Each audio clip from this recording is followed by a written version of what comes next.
IIC नाटा classes में आपका स्वागत है। आज हम आर्किटेक्चर के बारे में बात करेंगे और जानेंगे वास्तुकला, वास्तुकला के उद्देश्य या लक्ष्य, वास्तुकला का महत्व।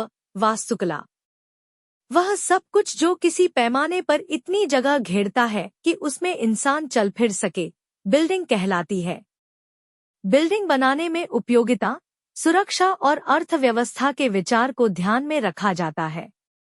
लेकिन आर्किटेक्चर में उपयोगिता, सुरक्षा के अलावा बिल्डिंग को शक्ति या प्रसन्नता के एस्थेटिक अपील को ध्यान में रखते हुए डिजाइन किया जाता है, जिसमें सुंदरता के स्रोतों के सभी तत्व शामिल होते हैं। अब बिल्डिंग में एस्थेटिकल अपील 3 अलग अलग तरीकों से पेश किया जाता है। 1. सौंदर्यात्मक संवेदनाएं, दीवारों के उपचार, दरवाजों और खिड़कियों के रूप में खुलने वाले स्थानों के अनुपात, एक मंजिल से दूसरी मंजिल के संबंध आदि के कारण हो सकती हैं। 2. यह भवन के बाहरी भाग के उपचार के कारण हो सकता है, जो समग्र रूप से सौंदर्य की दृष्टि से महत्वपूर्ण है, जैसे कि पिच्ड या फ्लैट रूफ्ड या डोम, उभारों और अवतलनों की लय आदि।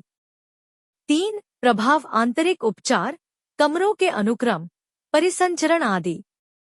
उपरोक्त 3 तरीकों में से पहला तरीका 2 डायमेंशनल है, यह चित्रकार का तरीका है। दूसरा तरीका 3 डायमेंशनल है और बिल्डिंग को वॉल्यूम या प्लास्टिक यूनिट के रूप में मानता है, इसलिए यह मूर्तिकार का तरीका है। तीसरा भी 3 डायमेंशनल है, लेकिन यह स्थान से संबंधित है। यह अन्य तरीकों की तुलना में वास्तुकार का अपना तरीका है। आर्किटेक्चर को पेंटिंग और स्कल्पचर से जो अलग बनाता है वह है इसकी स्थानिक गुणवत्ता, और केवल इसी मामले में कोई अन्य कलाकार वास्तुकार से बेहतर नहीं हो सकता। इसलिए वास्तुकला न केवल कार्यात्मक रूप से बल्कि खूबसूरती से स्थान को व्यवस्थित करने की एक कला है। सुंदरता के घटक संरचना, उपयोगिता और सौंदर्य शास्त्र हैं। The Trinity of architecture. AIIMS और गोल्स ऑफ आर्किटेक्चर, वास्तुकला के उद्देश्य या लक्ष्य। हमारे समाज की संरचना हमारे विचारों और हमारी जीवन शैली के अनुरूप होनी चाहिए। यद्यपि इसका स्पष्ट उद्देश्य मनुष्य की जटिल गतिविधियों को समाहित करना है, लेकिन इसका अधिक सकारात्मक गुण मानवता की भावना को ऊपर उठाना और उसके आदर्शवाद के साथ सहानुभूतिपूर्ण और एकीकृत होना है। यदि हम व्यक्ति की स्वतंत्रता और मनुष्य की गरिमा में विश्वास करते हैं, तो इन मान्यताओं को लागू करने के लिए आवश्यक मानवता के गुणों में प्रेम, सौम्यता, आनंद, शांति, सौंदर्य और आशा शामिल होनी चाहिए। वास्तुकला जो हमारे जीवन के बेहतर तरीके का प्रतिनिधित्व करती है और उसे लागू करने की आवश्यकता है, वह इन मानवीय विशेषताओं को पहचानती है जो इसके लिए मौलिक हैं। एक मानवतावादी वास्तुकला को निम्नलिखित लक्ष्यों की प्राप्ति हेतु प्रयास करना चाहिए। ए. यूटिलिटी एंड सूटेबिलिटी, उपयोगिता और उपयुक्तता। एक अच्छी वास्तुकला मानवीय गतिविधियों के लिए उपयोगी और उपयुक्त होनी चाहिए। आवासीय भवन के रूप में योजनाबद्ध और डिजाइन किए जाने पर किसी को एक आरामदायक आश्रय की तरह महसूस होना चाहिए। कमरों के आकार, दरवाजे और खिड़कियों की व्यवस्था, सीढ़ियां उपयोगी और उपयुक्त होनी चाहिए ताकि रहने वालों के लिए आराम, सुविधा पैदा हो सके। B. Appreciation of visible beauty, दृश्यमान सौंदर्य की प्रशंसा। अच्छी वास्तुकला को इसे देखने वालों के मन में प्रशंसा की भावना को उत्तेजित करना चाहिए और कल्पना को जगाना चाहिए। किसी इमारत को देखने का मतलब है यह जांचना कि यह वास्तुकला की अनिवार्यताओं को किस हद तक संतुष्ट करती है और किस हद तक इन्हें सामंजस्यपूर्ण एकता देने के लिए संयोजित किया गया है। अपने भव्य द्रव्यमान और सुंदर रूपरेखा के साथ एक अच्छी इमारत इसे देखने पर खुशी और आनंद पैदा करती है, यानी वास्तुकला का उद्देश्य ऐसी संतुष्टि और आनंद देना है। कवि कीट्स की कहावत के अनुसार, सुंदर चीज हमेशा के लिए खुशी देती है। इसका उद्देश्य सुंदरता और आनंद के माध्यम से जीवन के आनंद को बढ़ाना है। सी. ऑर्डरली डिस्पोजिशन, व्यवस्थित व्यवस्था। वास्तुकला का तीसरा उद्देश्य इमारत को ऐसी स्थिति में रखना है कि वह सूर्य, हवा, पहलू, संभावना और स्थलाकृति के संबंध में सभी को आकर्षित करे। दूसरे शब्दों में, तीसरा उद्देश्य व्यवस्था देना और व्यवस्था के माध्यम से आधुनिक जीवन की जटिल गतिविधि को प्रकृति के साथ सामंजस्य में रहने के लिए शांति की पृष्ठभूमि प्रदान करना है। एक घरेलू इमारत के सामने एक सुंदर बगीचा होना चाहिए। भारतीय मंदिर आमतौर पर प्राकृतिक परिवेश के बीच और पहाड़ी की चोटी पर बनाए जाते हैं, ताकि वे मीलों दूर से तीर्थयात्रियों का मार्गदर्शन कर सकें। एक अच्छी इमारत अनुचित स्थान पर होने से अपना महत्व खो सकती है। डी. ट्रूथफुलनेस, सत्यनिष्ठा। इसमें संरचना की स्पष्टता और उद्देश्य की स्पष्टता दर्शाने वाली सच्चाई होनी चाहिए। ई. स्केल, पैमाना। यदि कोई इमारत बहुत मजबूत या क्रूर है, तो वह मनुष्य पर हावी हो जाती है। इसमें वह असुरक्षित और असहज महसूस करता है। इसलिए वास्तुकला मनुष्य के साथ पैमाने पर होनी चाहिए ताकि वह पर्यावरण से घनिष्ठ रूप से जुड़ा हो। F. Faithfulness and full understanding. निष्ठा और पूर्ण समझ। निष्ठा और पूर्ण समझ में सुरक्षित और सहज। इसमें हमारी तकनीकी प्रक्रियाओं की पूरी समझ और निष्ठा होनी चाहिए ताकि हम अपने पर्यावरण के पुनर्निर्माण में अपने प्रयासों और संसाधनों का संरक्षण कर सकें। जी. नोबिलिटी, भद्रता। यह उत्थानकारी होना चाहिए ताकि हम उस कुलीनता को प्रतिबिंबित कर सकें जिसकी मनुष्य आकांक्षा करता है। वास्तुकला का महत्व। 1. इंस्पिरेशन, प्रेरणा। किसी महत्वपूर्ण घटना या महान राष्ट्रीय नेताओं की याद में बनाए गए कुछ स्मारक कार्य लोगों के मन में हमेशा के लिए प्रेरणा जगाते हैं। उदाहरण के लिए, चित्तौड़ के राणा द्वारा निर्मित विजय की मीनार और दिल्ली में भारतीय युद्ध स्मारक देशभक्ति की भावनाओं को प्रेरित करते हैं। 2. Record of the past history, पिछले इतिहास का अभिलेख। वास्तुकला किसी भी देश के पिछले इतिहास का सबसे सशक्त अभिलेख है। यह देश के सामाजिक, धार्मिक रीतिरिवाजों और रीतिरिवाजों तथा विकास पर प्रकाश डालता है।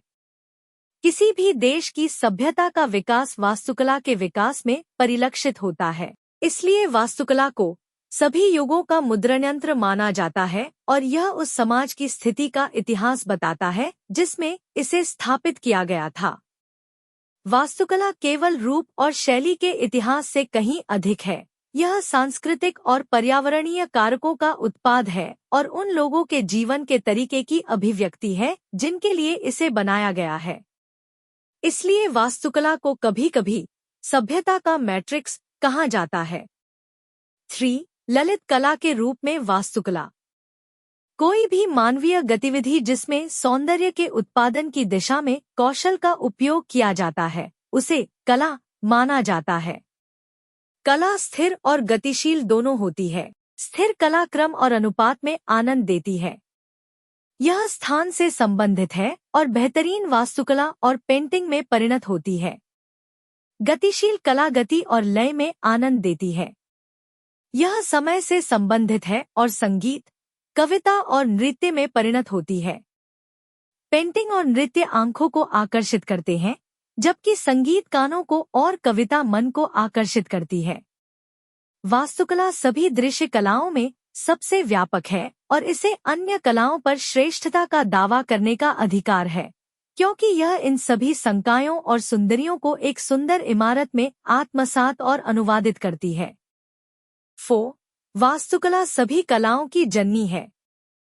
हम किसी चीज को 3 अलग-अलग तरीकों से देख सकते हैं। सबसे पहले हम किसी चीज को उसकी व्यावहारिक अच्छाई और उपयोगिता के आधार पर देख सकते हैं। प्रसन्नता तभी होती है जब वह वस्तु उपयोगी हो और इसलिए उसे उपयुक्त माना जा सकता है। ऐसी कलाओं को तकनीक कला कहा जाता है, जहां केवल उपयोगिता ही महत्वपूर्ण होती है। उदाहरण के लिए, खाना पकाना, मछली पकड़ना आदि। दूसरे, हम किसी चीज को एक सट्टा विचारपूर्ण तरीके से देख सकते हैं, जो उपयोगिता की सराहना से अलग है। सत्य से प्राप्त वैज्ञानिक खुशी कला का परिणाम होगी। ऐसी कलाओं को फोनेटिक आर्ट्स कहा जाता है। उदाहरण के लिए नाटक, वाक्पटुता आदि। किसी चीज को देखने का तीसरा तरीका अच्छाई या सच्चाई के नजरिए से नहीं, बल्कि उसके अस्तित्व के नजरिए से है। रूप, आकार और रंग। यह कैसा दिखता है, यह उससे कहीं ज्यादा महत्वपूर्ण है कि यह क्या है। यहाँ हम किसी चीज की व्यावहारिक उपयोगिता के बजाय उसमें सुंदरता की खोज करना। ऐसी कलाएं जिनमें सुंदरता शामिल होती है सौंदर्य कला कहलाती है। उदाहरण के लिए मूर्तिकला, भित्तिचित्र आदि। तकनीक कला अच्छाई के लिए खड़ी है, ध्वन्यात्मक कला सत्य की अभिव्यक्ति के लिए और सौंदर्य कला सुंदरता के लिए खड़ी है। लेकिन वास्तुकला अच्छाई, सत्य और सुंदरता के लिए खड़ी है, जो इसके 3 मुख्य सिद्धांत हैं। संक्षेप में वास्तुकला को इस प्रकार सभी कलाओं की जननी कहा जा सकता है। निर्माण और जमे हुए संगीत की कविता के रूप में वास्तुकला पर आधारित है। भवन निर्माण और कविता गद्य पर आधारित है। लेकिन वास्तुकला केवल भवन निर्माण की कला नहीं है, इसलिए कविता भी केवल गद्य नहीं है। गद्य छंद और भाषा के सुंदर प्रवाह आदि के साथ कविता में परिवर्तित हो जाता है और कविता में कलात्मक प्रस्तुति पर आनंद होता है। इसी तरह संगीत में भी सामंजस्यपूर्ण ध्वनियों का एक संयोजन व्यवस्थित तरीके से व्यवस्थित किया जाता है ताकि उत्साह और आनंद पैदा हो। इसी तरह भवन वास्तुकला के बेहतरीन नमूने में परिवर्तित हो जाता है जब यह उन तत्वों से बना होता है जो व्यवस्थित रूप से और साथ ही सौंदर्यपूर्ण रूप से व्यवस्थित होते हैं, ताकि उपयोगितावादी उद्देश्य की पूर्ति हो और साथ ही भावनात्मक अपील भी हो। और हम ऐसी इमारत के रूप का आनंद लेते हैं जो मानव हृदय में गहरी और गंभीर धुनों को छूती है। गोएथे के शब्दों में वास्तुकला निर्माण की कविता और स्थिर संगीत है।